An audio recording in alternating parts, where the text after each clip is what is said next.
and I'll get into this a little bit real fast if you give me a second. Chael made a good analogy as far as like he broke the fight down, and obviously he thinks he's made a huge mistake in picking you as an opponent, and that your level of combat experience is just, he shouldn't have taken the fight. So I agree with him on that regard.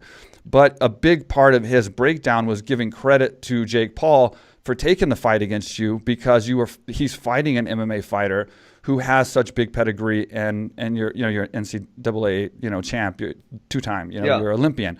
I don't agree with Chael on that regard, because I don't think, and I'm going to get your opinion on this, I don't think Jake knows what he's getting himself into. I don't think he understands that mindset that you have and how powerful that is, even if he is technical, even if he's more technical than you, whatever the case, that mindset is a different mindset. And I think a wrestling pedigree is one of the hardest things to come into, not hardest things, but one of the hardest, stringent pedigrees to have coming into MMA. I mean, I came from AK, where we got obviously Kane and DC and Koscheck and Fitch and Habib and all these wrestlers. So I've been around wrestlers, even though I'm not a wrestler. But the reason they did so good was that pedigree and that level of your training in wrestling is ridiculous. And I'd say outside of MMA, that's the hardest thing. Even though I don't have experience, I'd say that's the hardest training you can have.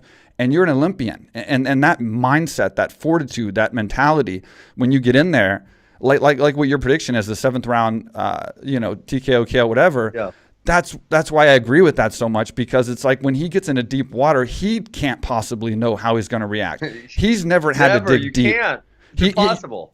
Me included, when I first started out, in your first couple fights, and I don't even think he's had a couple fights. I mean, he fought a YouTuber and he fought a basketball player. He hasn't really had a fight yet.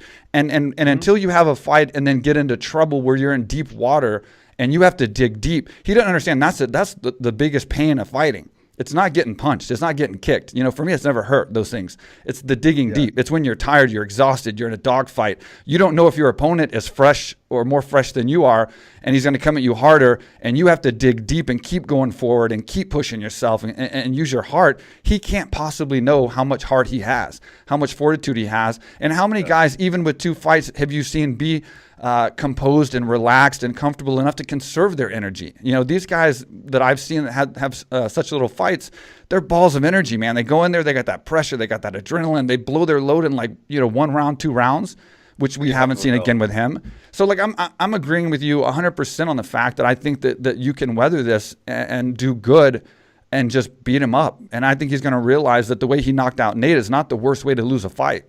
Just like Conor McGregor just got knocked out. Going out on your shield, I've been knocked out like that. Going out on your shield is not a cowardice way to go. Getting your ass beat by 2 or 3 rounds, that doesn't look so good. What are your thoughts overall on that? That's way worse.